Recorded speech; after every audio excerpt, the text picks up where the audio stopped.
Bismillahirrahmanirrahim. Assalamu alaikum students. How are you? This is our third lecture of the week. In last lecture we did the MCQs. Actually we finished the MCQs and we started to do the structure type questions. And we did one structure question. Today we'll start from the next. Let's start. जी बच्चों, question number 2. Figure 2.1 shows 3 similar plant cells 5 minutes after being placed in different solutions G, H and I. One of these solutions has a composition and water potential exactly the same as that of the cell sap in the cells. अब देखें, ये जो picture बनी हुई है नीचे, यहाँ अगर हम ऑब्जर्व करें तो this is solution G, this is solution H and this is solution I. Solution G में जब हमने सेल को प्लेस किया 5 मिनट के बाद जब हमने उसको ऑब्जर्व किया तो उसकी लुक जो है वो ऐसे की अपीयर हुई. सॉल्यूशन H में प्लेस करने के बाद सेल देखिए नॉर्मल साइज़ का है, लेकिन सॉल्यूशन G में प्लेस करने के बाद सेल टर्जिड हो गया है. इस तरह सॉल्यूशन I में प्लेस करने के बाद सेल श्रिंक हो गया. तो अकॉर्डिंग टू दीज अपीयरेंसेस अगर हम सॉल्यूशन G, H और I की कंसंट्रेशन को एस्टिमेट करें, अंदाज़ा लगाएं, तो सॉल्यूशन G जो है ये क्या है, this is hypotonic solution. Solution H जो है this is isotonic solution and solution I is hypertonic solution. Okay, अच्छा जी, अब आते हैं हम पहले सवाल की तरफ. Question number A. On one of the cells in figure 2.1 label clearly one with the letter J a structure made of cellulose. So अगर हम यहाँ देखें फिगर जो पहली है हमारी, उसमें ये जो सेल वॉल है इसको हम J से लेबल करेंगे because cell wall is made up of cellulose. अच्छा जी, सेकंड में है with the letter K the part of the cell that would contain the nucleus. इस सेल के किस हिस्से में न्यूक्लियस प्लेस होता है हम उसको लेबल कर देंगे K के साथ. तो डेफिनेटली ये प्लेस होता है इन द साइटोप्लाज्म, तो हम इस एरिया को K से लेबल कर देंगे. ठीक है. अच्छा जी, question number B.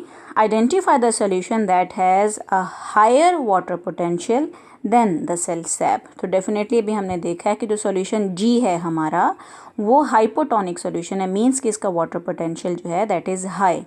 Second part क्या है इसका, explain what has happen to cause the appearance of the cell in that solution. क्यों ऐसा सेल अपीयर हुआ, सेल बिकम टर्जिड, इसलिए कि एक्सटर्नल एनवायरनमेंट में वाटर पोटेंशियल ज़्यादा, सेल के अंदर वाटर पोटेंशियल कम, जिसकी वजह से जो वाटर है वो ऑस्मोसिस के ज़रिए वो मूव कर जाता है इनसाइड द सेल और वो सेल टर्जिड हो जाता है. ठीक है.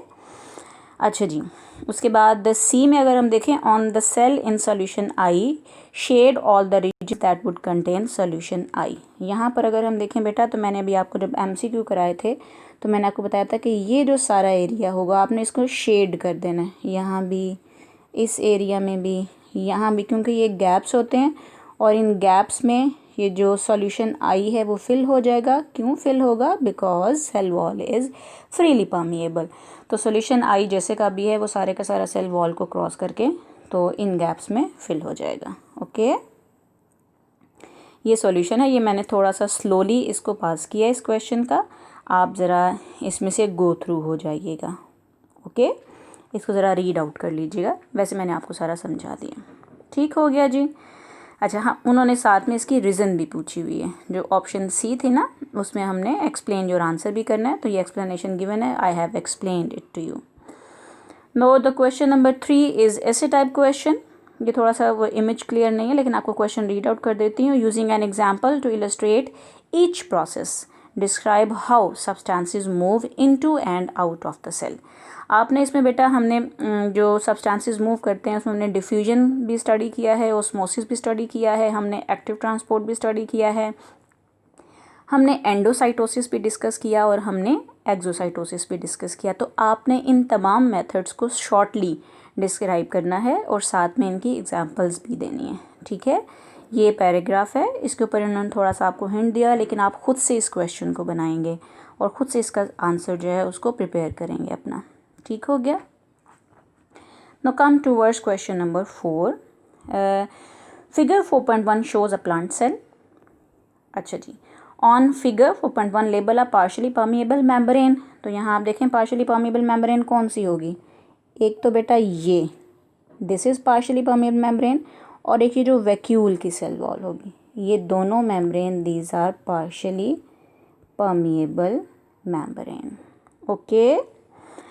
अच्छा जी, बी है, it is possible to remove the cell wall of a plant cell by using an enzyme.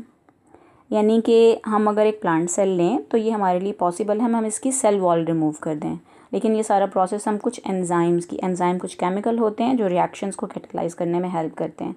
सो हम ये एंजाइम की हेल्प से ऐसा कर सकते हैं। Suggest and explain what would happen if the cell that had been treated in this way and also an untreated cell were both put into distilled water for an hour। अच्छा जी, एक हो गया treated cell, यानी कि हमने उसको enzyme से treat किया और उसकी सेल वॉल रिमूव कर दी, और दूसरा हमने लिया अनट्रीटेड सेल जिसकी हमने सेल वॉल रिमूव नहीं की। इन दोनों सेल्स को हम वाटर में प्लेस कर देते हैं तो क्या होगा। अब देखें, जो ट्रीटेड सेल है उसकी सेल वॉल रिमूव हो गई हुई, तो that will behave like an animal cell, और जब हम इस सेल को प्लेस करेंगे वाटर के अंदर तो एंडोस्मोसिस के ज़रिए वाटर सेल के अंदर एंटर होगा, सेल स्वेल करेगा, फिर एक्सपैंड करेगा, और फिर क्या होगा कि एक ख़ास लिमिट के बाद सेल बर्स्ट कर जाएगा, क्योंकि उसके आउटर जो सेल वॉल थी जो उसके वॉल्यूम को रिस्ट्रिक्ट करती थी वो अब प्रेजेंट नहीं है। ठीक है।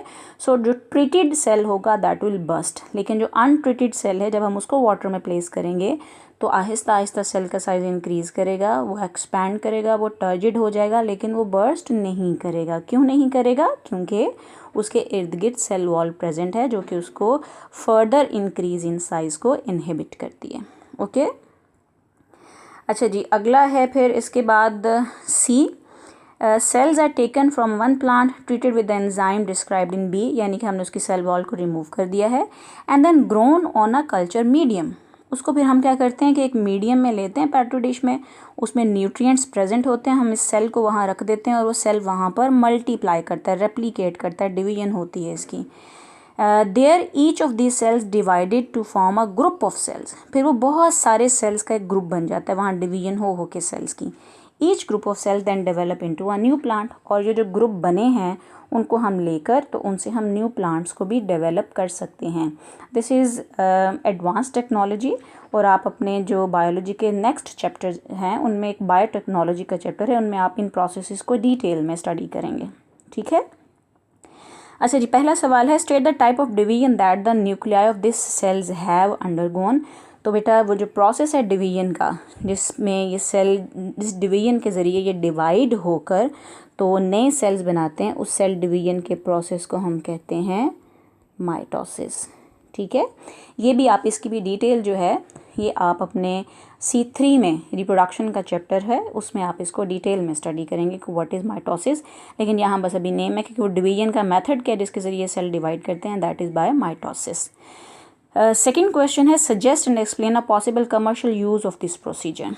ये प्रोसीजर बहुत इंपॉर्टेंट प्रोसीजर होता है, इसको हम कहते हैं टिश्यू कल्चरिंग, और ये जो टिश्यू कल्चरिंग का प्रोसेस है ये हम यूज़ करते हैं रैपिड अमाउंट में, ज़्यादा अमाउंट में प्लांट्स को हासिल करने के लिए, और चीप होते हैं ये प्लांट्स। ठीक है। Plants grown by this procedure are cheap as many plants can be grown at a time in lesser space.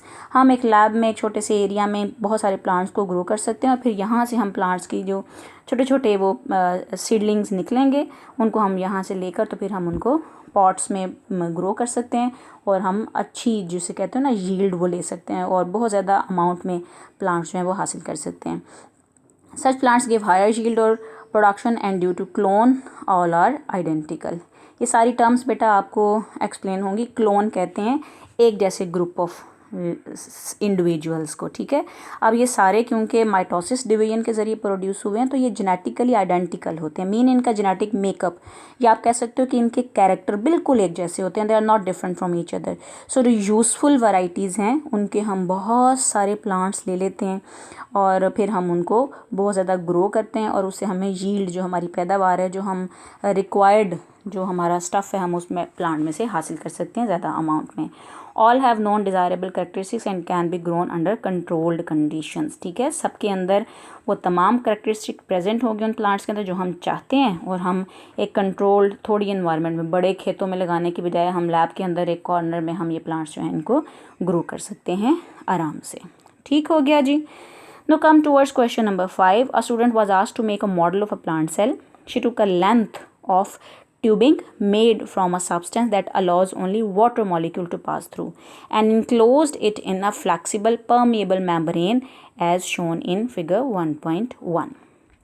अच्छा जी, यहाँ पर उसने पूछा है name the structures found in the plant mesophyll that are best represented by the following items use in her model. अब देखो जो marble है, मार्बल क्या रिप्रेजेंट कर रही है? मार्बल रिप्रेजेंट कर रही है इस सेल के अंदर न्यूक्लियस को। ठीक हो गया। अच्छा जी, अब उसके बाद देखें जो बीड्स हैं, बीड्स क्या रिप्रेजेंट कर रहे हैं इसके अंदर, क्योंकि ये प्लांट सेल है ना, तो ये इसके अंदर क्लोरोप्लास्ट को रिप्रेजेंट कर रहे हैं। और जो ट्यूबिंग है वो जो है वो शो कर रही है सेल मेम्ब्रेन को। ठीक हो गया। अच्छा जी, आगे है state a structure found in a plant cell that is not represented in the students model. यहाँ पर इन्होंने कोई माइटोकॉन्ड्रिया नहीं बनाया हुआ, या हम कह सकते हैं कि यहाँ इन्होंने जो इससे रिलेटेड होते हैं वैक्यूल वगैरह, जो बिग वैक्यूल है वो भी इसमें नहीं बनाया हुआ, ड्रॉ नहीं किया हुआ, या उसके अंदर प्लेस नहीं किया हुआ, शो नहीं किया हुआ। अच्छा डी, सी है the student and place her model into a concentrated sugar solution for half an hour. अब उसने ये जो मॉडल बनाया है वो इसको प्लेस कर देगा कंसनट्रेटेड शुगर सॉल्यूशन के अंदर। State and explain the similarities between what might happen to her model during that time and what would happen to a plant cell placed in the same solution. अब उनका अगला question है कि अगर उसने अपने इस मॉडल को कंसनट्रेटेड शुगर सॉल्यूशन में प्लेस किया तो क्या होगा उसके मॉडल के साथ। और दूसरा आपने बताना है कि अगर हम किसी एक लिविंग प्लांट सेल को भी प्लेस कर दें, उसी इन्वायरमेंट में रखें जिसमें कि उसने अपने मॉडल को प्लेस किया है, तो उस सेल के साथ भी क्या होता है। ठीक है बेटा, तो ये देखें यहाँ इसका इन्होंने आंसर दिया हुआ है। Students model is representing a plant cell when it's placed into a concentrated sugar solution, water leaves by osmosis because there is higher water potential inside the model and lower water potential outside. बाहर क्योंकि concentrated solution है ना, तो concentrated solution में water potential low होता है।